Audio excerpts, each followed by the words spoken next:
Assalamualaikum warahmatullahi wabarakatuh. Perkenalkan, nama saya Davino Rahman Patrahila dari kelas 10 yang akan mempresentasikan hasil rangkuman saya berdasarkan hasil pembelajaran dari Bu Titik selama 1 semester. Hasil rangkuman saya berdasarkan hasil pembelajaran bersama Bu Titik, yaitu yang pertama adalah bab 1, pengukuran dan alat ukur fisika. Pengukuran itu sendiri memiliki arti kegiatan yang bertujuan untuk mengetahui nilai suatu besaran. Nah, pengukuran itu terbagi menjadi 2 metode, yaitu pengukuran langsung dan pengukuran tidak langsung. Pengertian pengukuran langsung adalah pengukuran yang dapat terlihat langsung hasilnya, yaitu saat kita menghitung panjang meja menggunakan mistar, itu langsung terlihat hasilnya. Pengukuran tidak langsung itu menggunakan beberapa jenis alat, yaitu seperti stopwatch saat kita menghitung kecepatan kita lari. Nah, pengukuran terbagi lagi menjadi 2 berdasarkan banyaknya, yaitu pengukuran tunggal dan pengukuran berulang. Pengukuran tunggal adalah pengukuran kita lakukan hanya sekali, dan itu hasilnya kurang teliti. Sedangkan pengukuran berulang itu kita lakukan berulang kali dan memiliki hasil yang mendekati nilai sebenarnya. Tiap alat ukur memiliki ketelitian tertentu, maka nilai ketidakpastian pengukuran tunggal itu adalah setengah kali NST pada suatu alat.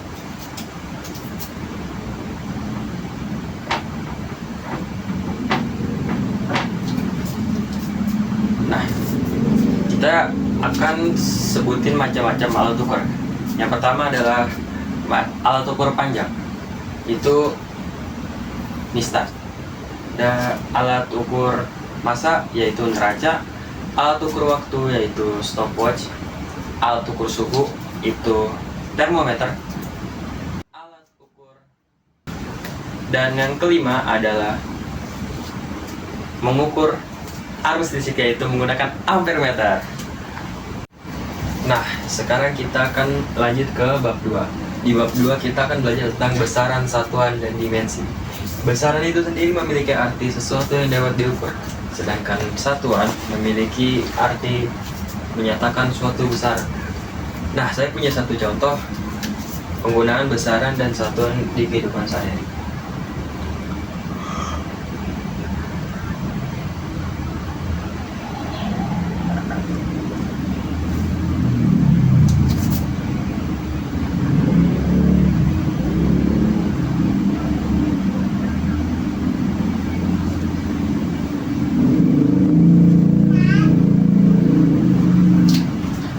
Besaran yang dimaksud adalah besaran panjang, sedangkan satuan yang ada di sini adalah satuan sentimeter. Nah, itu yang namanya besaran dan satuan.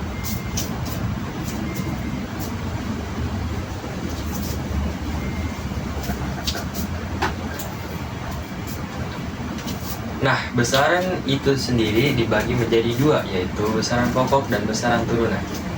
Besaran pokok itu terdiri menjadi 7, yaitu ada panjang, massa, waktu, suhu, arus listrik, jumlah zat, dan intensitas cahaya. Masing-masing besaran pokok memiliki satuan. Besaran panjang memiliki satuan meter, sedangkan massa itu kilogram, waktu itu sekon, suhu itu Kelvin, jumlah zat itu mol, arus listrik itu ampere, dan intensitas cahaya itu kandela. Nah, yang kedua itu adalah besaran turunan. Besaran turunan merupakan besaran yang dibangun oleh besaran pokok atau diturunkan dari besaran pokok. Contohnya yaitu, kita beri contoh luas deh. Luas itu rumusnya adalah panjang kali lebar. Nah, panjang di sini memiliki satuan meter, dan lebar juga memiliki satuan meter.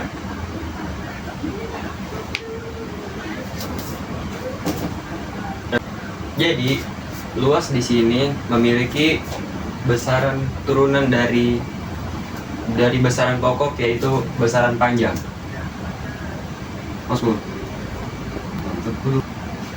Nah, ini merupakan besaran turunan dari dari besaran pokok, yaitu besaran panjang.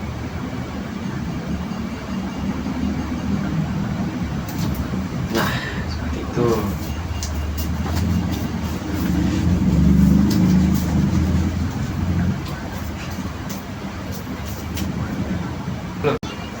Nah, kita lanjut ke dimensi.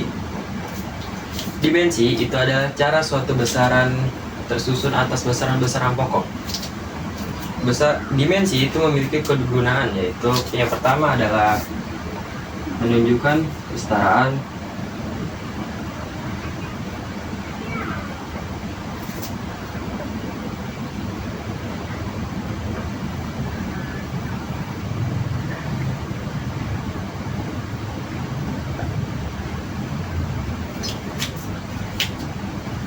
yang kedua itu adalah untuk menentukan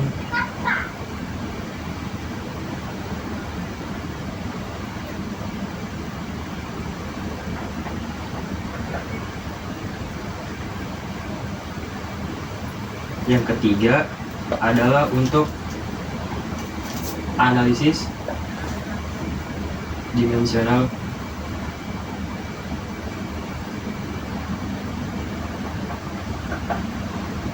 Dan yang keempat, dan untuk menurunkan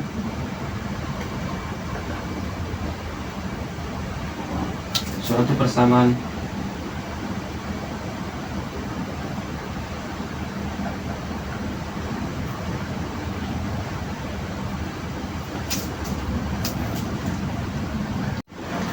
Nah, sekarang kita sampai di bab 3 nih. Bab terakhir materi kita hari ini. Di bab 3 ini kita akan membahas tentang angka penting, notasi ilmiah, dan ketidakpastian pengukuran berulang.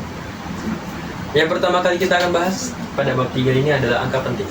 Angka penting adalah semua angka yang diperoleh dari hasil pengukuran, yang terdiri dari angka pasti dan angka taksiran.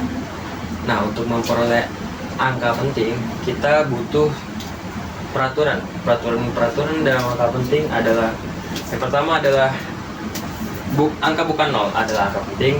Yang kedua, angka nol yang diantara angka bukan nol adalah angka penting. Yang ketiga, angka nol yang di belakang angka penting, yang koma itu angka penting. Yang keempat, angka nol yang di kiri atau di kanannya desimal itu bukan angka penting. Yang kelima adalah yang ditandai, itu yang terakhir adalah angka penting. Misal contoh gini,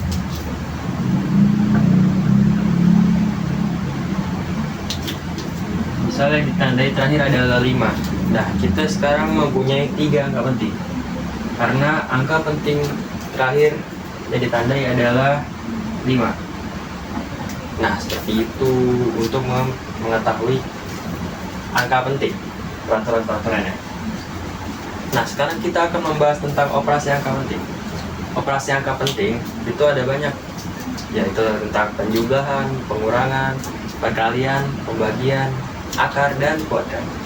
Karena itu banyak, saya akan mengambil salah satu contohnya saja ya. Misal dari soal akar mungkin. Misal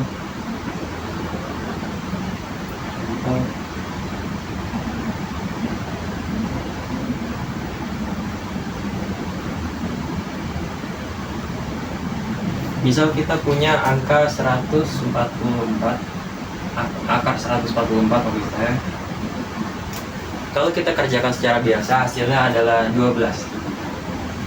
Nah, karena kita mengerjakannya sesuai aturan angka penting, kita harus mengetahui dulu nih, karena 144 itu adalah 3 angka penting, maka di sebelahnya juga harus ada angka 3 angka penting, Pak. Jadi kita tambahin 0 di sini, jadi di sini ada 3 angka penting juga. Nah, seperti itu. untuk operasi angka penting dalam akar.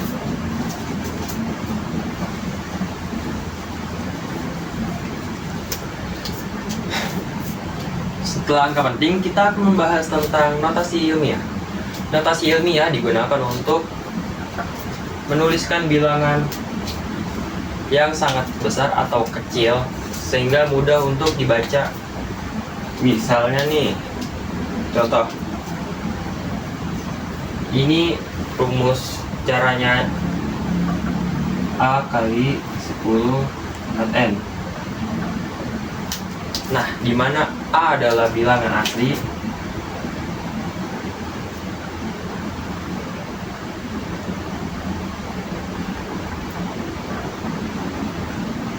N sama dengan bilangan bulat.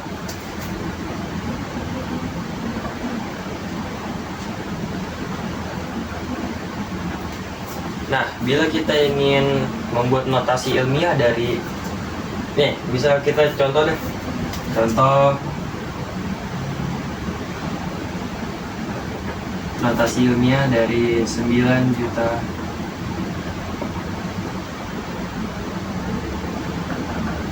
meter per second. Kita akan membuat notasi ilmiahnya menjadi 9 dikali 10 pangkat 6. Nah, ini yang namanya notasi ilmiah.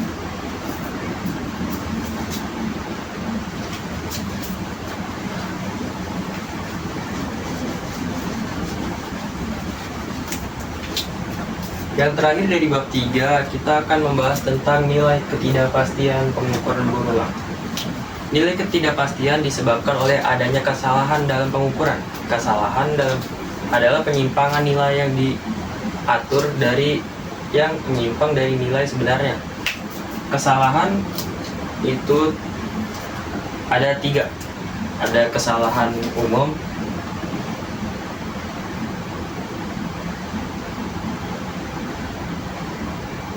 yaitu kesalahan dari pengamatnya sendiri.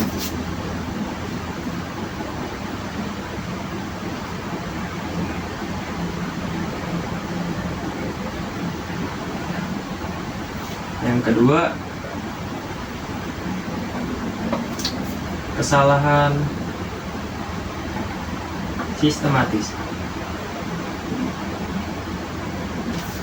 yaitu kesalahan yang terdapat dalam instrumen pengukurannya atau alat yang digunakan dalam pengukuran.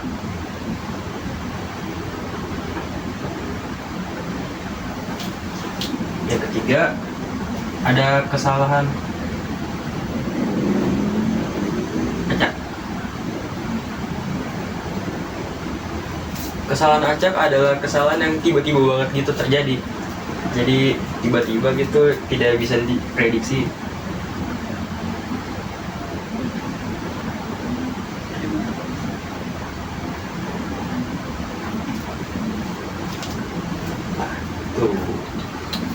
Ini namanya jenis-jenis kesalahan ya.